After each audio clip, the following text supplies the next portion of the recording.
Welcome back to the One of the Family podcast by Blue Circle Cement. On this episode, we're joined by Keel, winner of the Screwfix Apprentice of the Year 2020. Chris shares his story on joining the trade and starting his own business at a young age, and the role he thinks social media is playing in attracting more young people into the trade. Also in this episode, there's over £250 worth of prizes up for grabs. So listen out for the question to be in for chance of winning. Chris, what was it like winning the Screwfix Apprentice of the Year 2020? It was amazing, to be honest. I never thought I would get to the final. I never thought I would get so far in the competition. Someone else had entered me into the competition, and when I got to the semi-final, it was just, I couldn't believe it. But then I just followed it, gave it 110%, and I was lucky enough to win, and it's changed my life so much. Yeah, how do you think it helped you? From winning the competition, it's, first of all, it gave me the confidence and belief in myself, to show me what is actually possible and what you can do if you set your mind to things. Also, the prize bundle is worth £10,000 that the Screwfix gave me. So it was £5,000 worth of tools, which was madness. Because obviously tools are really expensive and everybody knows that tools are dear. So having that step up was good to get what I needed to do my job. I got a technology bundle which was worth £2,000. The bundle it was phones. You got to pick, which was really good. So laptops, printers, software, whatever I needed, whatever I wanted to kind of help my business, if you know what I mean. Which was really good. And an education fund was worth £3,000, which I haven't yet used, but I'm planning to use starting in August to go into something, fingers crossed, to use it this year. Wow, that's brilliant. It's a really good help, isn't it? Especially for an apprentice. Definitely, 100%. Yeah. What attracted you to getting into a trade, and why not say an office job, for example? To be honest, it was I never really knew what I wanted to do when I left school. Believe it or not, I think I actually wanted to be a music teacher at one point. And then I was working part-time in B&Q, and all my friends were starting to get apprenticeships. I never really knew what an apprenticeship was until they started to get, I think a few of my friends, most of my friends are electricians now, but they started apprenticeships. And then working in B&Q, I got to see tradesmen every day, speak to tradesmen every day, and it kind of just went from there. And I never had any trade background, I never had any help. Unfortunately, that was just one of the things. I never had anybody in my family that was a tradesman or anything like that. So it was from being around all the different people, and then I applied for hundreds of different apprenticeships, and it was the only one that came back to me, and the only one I got the job. So really?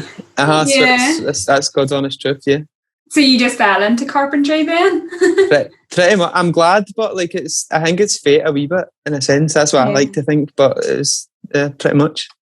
God, that's amazing. And especially carpentry, I'd imagine, is really hard. It probably takes a lot of natural skill. Yeah, probably. I've just worked at it, to be honest, and picked it up, and really, I think it was really good because most people start their apprenticeship when they're 16. I was 19.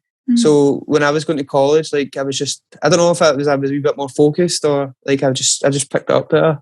Yeah, definitely. Would you encourage people, maybe if they've missed the boat to do an apprenticeship at 16, to still maybe consider it later on?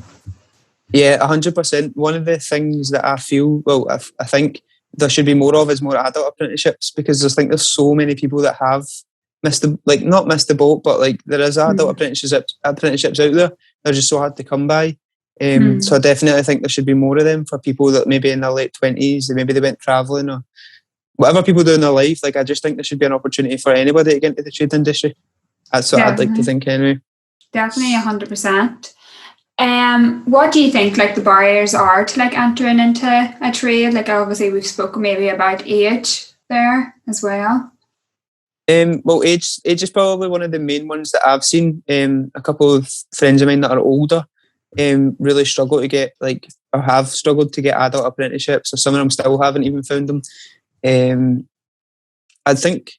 don't really know because I live in Glasgow City, but imagine a difficult thing that people would find is maybe if they stay in a smaller town, not in a city, there might not be as many opportunities. which is just unfortunate. But I think that could possibly be a barrier for people.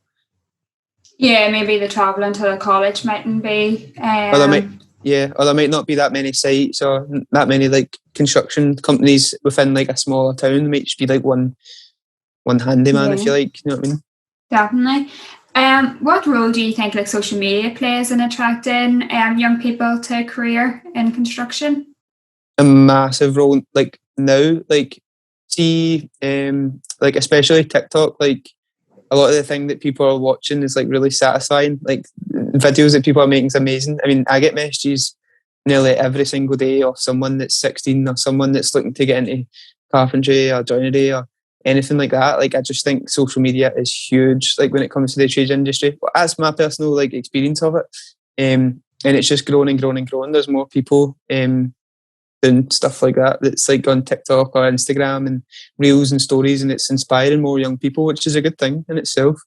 Yeah, definitely. Are you on TikTok? I'm not really good at it, to be honest, but I have got a TikTok. Yeah, definitely. I think a lot of tradespeople are more into like their social media, especially like Instagram now, and it probably helps their business. Would you say as well, from like your perspective? Yeah, 100%, because it shows what you can do. It shows who you are as well. It's not just an advert in the paper anymore, the way it was a good few years ago. Just saying like carpenter, that's it. Like that's all people went off of in the newspaper back in the day. But now they can see who you are, what you do, what type of work you produce. And it's also free advertising for the tradesmen as well. So like they're not having to take that into their costs or anything like that. Like it's all advertising's free on social media, which is really good. Yeah, definitely. It's probably changed like the trade customer journey, because they're finding like their tradespeople like on social media. And do you think is social media something like you really like focus on now? Yeah, it's one thing that I mainly focus on. Make sure to keep up. It's as an extra like part of the job, if you like, as well as doing your job and running the business and everything else. But I think it is something that is important to show what you're doing daily and showing people what you can do as well. And it also inspires young people, like you were saying, 100%. Definitely. And like, what advice would you give to any like young people that were considering getting into a trade? Where would you say they should look for advice and help? I would say like my outlook on life is like if you're wanting to do something or like be someone or do anything, doesn't matter if it's a trade, to speak your problems up. So what I mean by that is like speak to people that are already doing it. Speak to your tradesmen, just message people on Instagram. Like they love it. Like I love it when I get messages and I'm able to help someone. So there's so many people out there that you can go to and speak to for advice. Also, don't be scared to like just hand out your CV or phone companies and see if they're looking for people or looking to take on an apprentice, because not all the time they would advertise, and sometimes tradesmen might be like, oh, do you know what? I could actually really do an apprentice, or I think it's my time. Like they might need the push as well. Do you know what I mean? But like, yeah, definitely just get yourself out there. Maybe get onto a college course. There's like thousands and thousands and thousands of college courses you could do. Taster courses, or if like there's a specific trade that you would want to get into, there's hundreds of college courses that you could go down that route. Yeah. And what was your experience of your apprenticeship?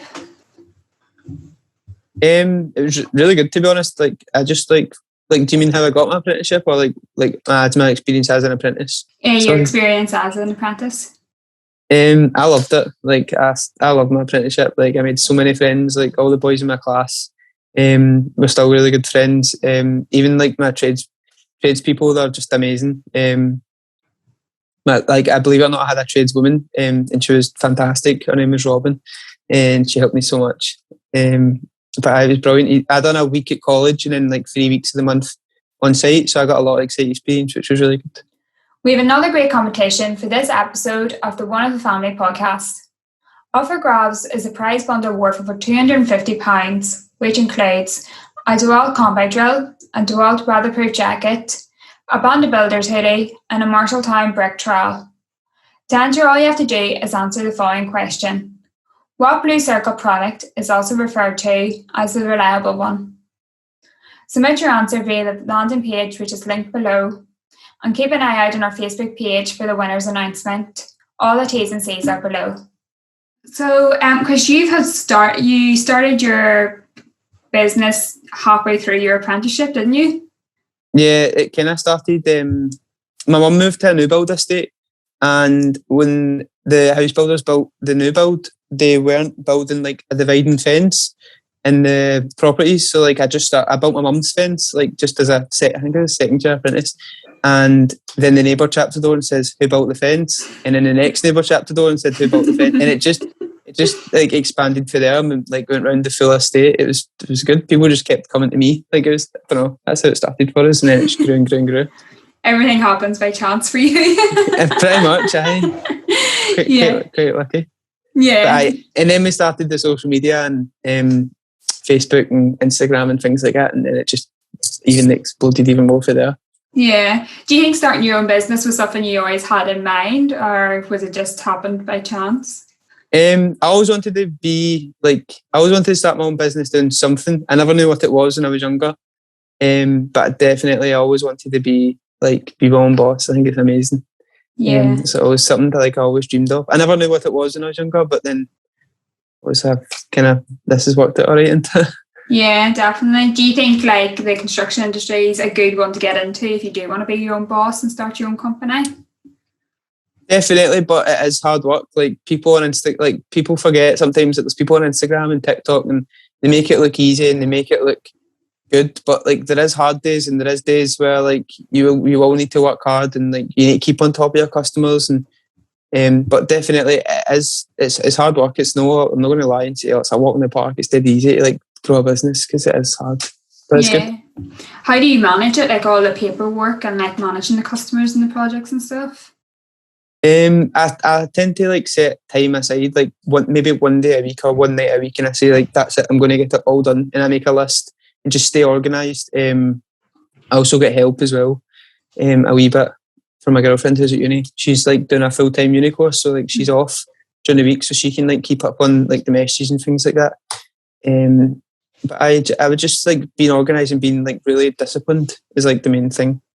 Yeah, definitely. And like what steps do you think like young people maybe want to like take that step into creating their own business? What steps do they need to take to do so? What step? I would say like be confident and like believe in yourself, like because it was something I struggled with. Like I never really believed in myself until like it started to like go good. But like even like believe from the very start. Like even if like you've tried and it's not worked, like try again. Just keep trying, and it will happen and you will get there. Like however many hours or how much work you put into it, like it will be what you want it to be. Definitely. And how like is there any advice in terms of like how to save up for like a van and like your tools and stuff like that? I think everybody's like financial like position's different. Obviously, like being an apprentice, you're not getting the best wage, but like obviously like doing the extra jobs and things like that definitely helps. Tools, if I wouldn't say like go out and buy like all the best tools that you see on Instagram or you see on TikTok, which is the bad side of like social media, because people are seeing like the most expensive tools and like the best of brands and everything else. But what I would say is like just get the tools that does the job for you. If it cuts the wood the way you want it and it's perfect, or like if it does what you want it to do, then that's the right tool. And maybe like not aim to like get them all at once before you start. Maybe get a tool like as you need it or as for a job. Like that's the way like I kind of looked at it before Screwfix. If I needed something, I would get it. I wouldn't just get it because I wanted it. I don't know. 100%. Yeah, just being realistic and practical with it, definitely. And obviously you have started your business, you're quite young. What's people's reaction whenever they find out like you're actually the owner of your own business? It used to happen all the time. Like you'd go to like a job and the people would be like, "Oh, like, where's Chris," and things like that, and I'd be like, "I'm Chris," and they would think like I was just an apprentice just coming to chat the door, but like the owner was in the van or something like that. Not so much anymore, but I did just to have like a really baby face, and people would just be like, "Oh, you're dead young," and especially the older generation, they would like make a big fuss about it. Like, do you know what I mean? Yeah. And it's funny. Yeah, do you think like then it's important to maybe like build up your reputation so people can kind of trust that you're going to do a good job even though you are maybe say young? Definitely, and like that like goes back to what we were saying about social media. Like that makes like from having a social media, like people know who you are, before they even message you. So like they're already watching you. They're already like they're already following you in some sense. They may not be watching your stories or like looking at your Instagram page or Facebook page every single day, but they do have a general idea, and it's very easy for them to find out who you are through social media. Definitely, 100%. And like, what's your next steps then for your business? Where do you kind of see it going? Big. Like I'd like to think I like to dream big, and I like to think that my like logo will be on every single scaffolding in Glasgow and Scotland, but who knows? It's still early, isn't it? Still starting. One day. You have to be ambitious. Definitely. Yeah. And like, do you think maybe like 2020 must have been an amazing year for you, like winning the Apprentice of the Year? Did you find it like quite a strange year overall, or was it just a great year for you? It was a great year, yeah, but obviously like things like I missed out on like not the full experience of Screwfix, but like part of the final is like previous years, like everybody got to go to London. Obviously like COVID, they couldn't travel, so it was all done online. It was good. I'm not going to say it wasn't good or anything. I'm not going to take that away, but like it would have just been cool to go to London. So hopefully I get to go down there. But 2020 was an amazing year for me. 21 started off really good, so I'm hoping it's going to be another amazing year. Especially with the sun starting to make a bit of an appearance. Yeah, definitely, it helps. And finally, like what excites you about the future of like the trade and like the industry overall? I think more and more people getting involved. It excites me. Like there's more and more young people, like you said, seeing it on social media and Instagram and TikTok and everything else, and like people are taking a genuine interest in what you're doing and want to copy. Not copy, but like they want to be involved as well. So it's good that it's inspiring lots of people to like actually get into the industry. I'm always excited for everything, so I don't really know. don't know, to be honest. Yeah, definitely. I think like social media, definitely like within amongst tradies on Instagram and Facebook like that, there can be a really positive place and a great community, because you do see like definitely people offering a lot of advice and help to each other. So definitely it is a good one for like more young people to get involved in. So Chris, if people want to like maybe follow your journey and see your business grow more, where can they find you? They can find me on Instagram and Facebook. It's CJK Joining in Glasgow. Yeah, that's brilliant. Thanks for joining me, Chris. No problem.